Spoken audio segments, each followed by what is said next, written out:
this video has been requested a few times, but some people wanted to know some of the things I've either implemented or stopped doing to improve my life financially. When I improved my life financially though, it affected everything else, you know, my mental state, emotionally, everything else. So I wanted to share these things with you all.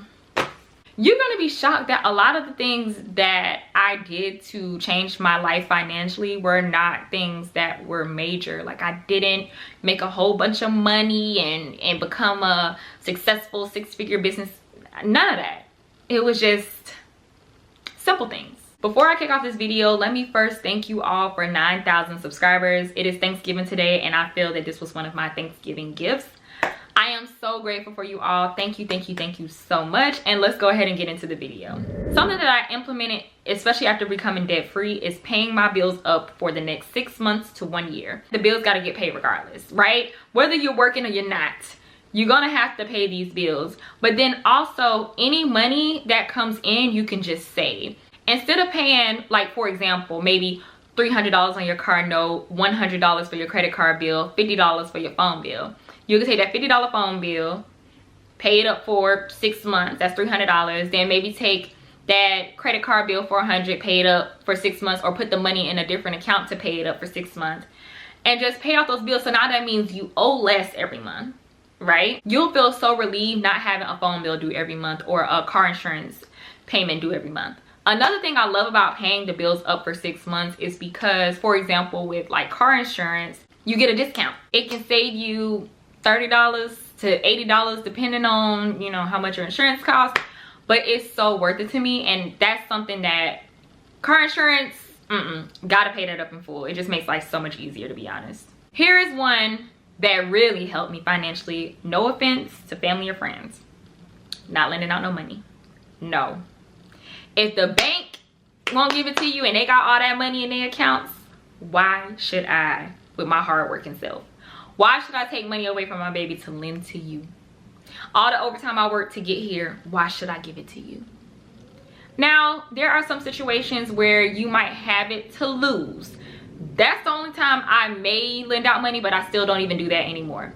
If I know that I might not get it back, then I'm not gonna lend to you, because the bank wouldn't. Hello? I'm sorry to say, but money changes the dynamic of your relationships with people. I have fallen out with a lot of people over money, and I just don't even want to deal with it no more. How about that? How about you just don't ask me? No more loans. The Bank of Kiki is closed. If you are lending out money to people just because you have it, unless you're okay with losing it, stop lending out money. Stop. Putting bills on auto pay is a lifesaver. I still try to pay my bills when I get my first check. I get paid bi-weekly, so I try to pay all of my bills, or majority of them, that first check, and I will still pay them early. But just in case I forget, I am not trying to go into collections and ruin my credit score because I forgot to pay a credit card bill, or I forgot to pay, you know, my gas bill or something. You know what I mean? Keep a minimum balance in your account to make sure that bills are covered. I try to keep at least $300 in my checking account to make sure that if I didn't pay something or I forgot to pay something, it will at least still clear and I won't get any overdraft fees. Okay, this is why I also recommend the whole paying up your bills, because if I pay it up in January, I know in June I need to reevaluate some things, and it's like, okay, let me get these things done. It just makes life so much easier. All right, here's something I think more people need to do and be honest with themselves, is unfollow people who make you feel like you need to buy stuff. Some of my favorite YouTubers that I love seeing, like the new Bath and Body Works collections and stuff, watching the Shein hauls and stuff when you're trying to save money. If you're someone who might be influenced by that, and you have to be real with yourself, because I'm one of those people, I'm not gonna lie to you, those Shein hauls, they get me sometimes. Don't follow those people for a while. Falling for the consumerism trap is very easy. You know, I think even the most disciplined person will fall for it, because I'm not gonna lie to you, TikTok, I had to stay off of there. Those food reviews, I will go to the restaurant that day and it might not be in my budget that week. So just make sure you know yourself. Don't follow those people who make you want to buy. Something else that I've implemented is listening to podcasts instead of just listening to music. If there's something that you want to do, try to find a podcast or maybe like a YouTube channel that does those things. If you want to save money, listen to podcasts that save money. One of my favorite podcasts is the For Anything podcast, and Choose F5 because I plan on retiring very early.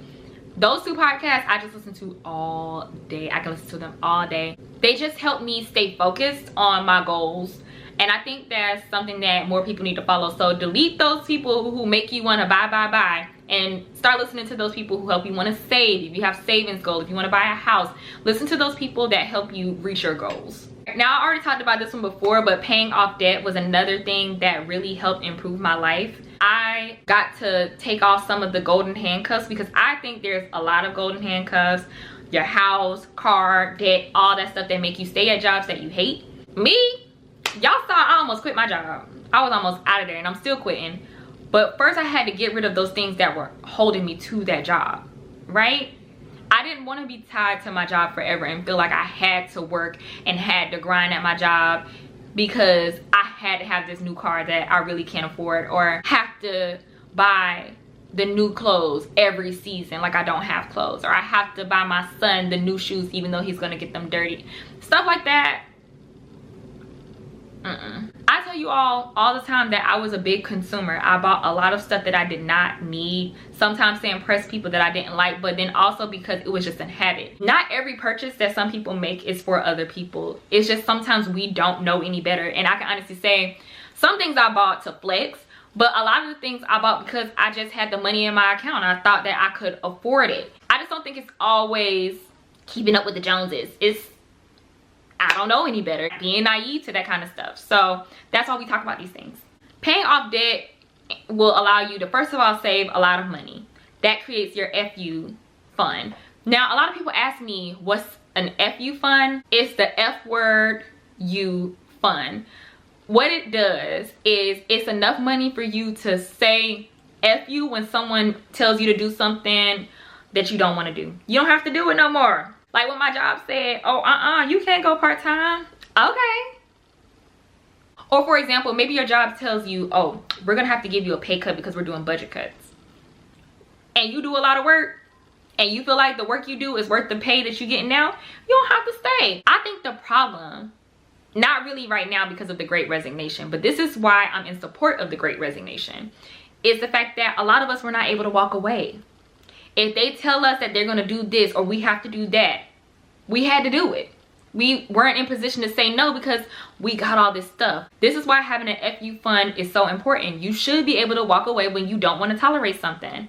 Okay? Create that freedom for yourself. Number 7, finding side hustles. Side hustles don't always have to be a hustle. It could be a hobby. It could be something that you enjoy doing. You might not make a lot of money if you don't want to treat it like a full-time business, which, like I said, that's something that I don't want to do with any hobbies that I have.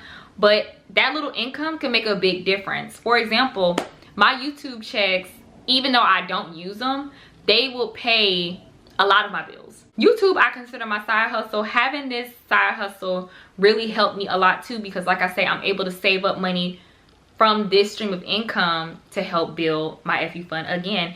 And who knows, I might be at 100,000 subscribers next year and I could completely live off of that and I don't have to work anymore. We don't know what's gonna happen. Number 8 is having a planner. I don't really see how people function without one. Maybe it's just me, but I have to have a planner, whether that be in your phone or on paper. I like paper planners because I like to write down stuff. I don't know why, I'm just old-fashioned in that way. Having a planner will improve your financial life, or some kind of calendar that you can keep up with, writing down all of your bills, writing down trips that you have planned, birthdays that are coming up so you can buy gifts for those. I don't like things that are unexpected. I really don't, right? I forgot so-and-so's birthday because I didn't find out until that day because Facebook told me. I need to know that stuff.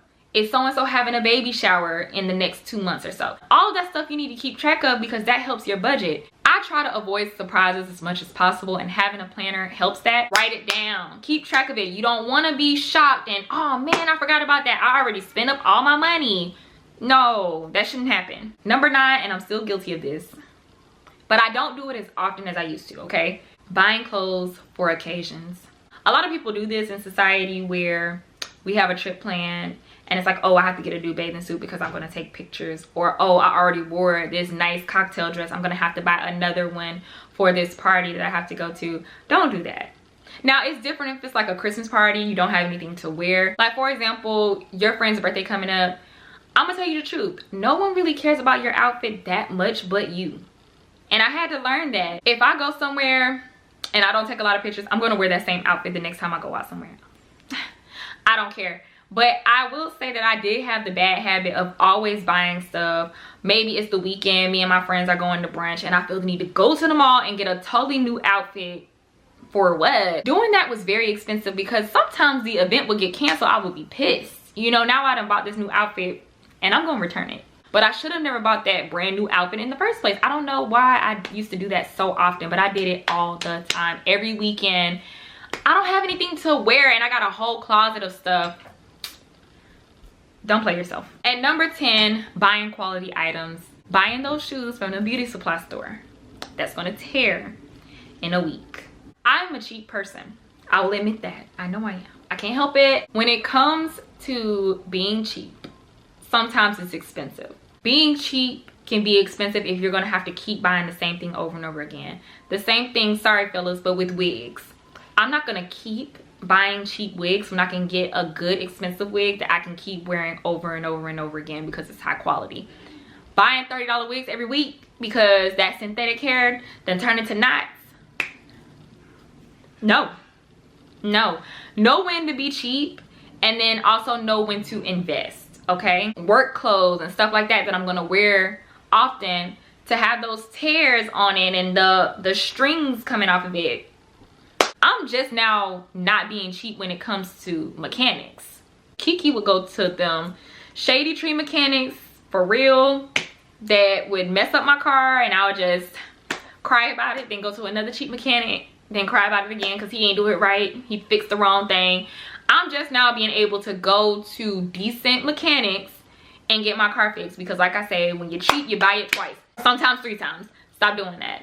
Know when to be cheap, know when to invest. All in all, I hope you learned something from this video. If you did, please be sure to give it a thumbs up. Let me know what thing was most helpful. Also in the comments, let me know if you have anything that you would like to share that you may be implemented into your life that has changed it, improved it drastically. I would like to know. Also, make sure that you subscribe to my channel. Follow me on Instagram at @the_upgrade_Kiki, and I will see you all on the next video.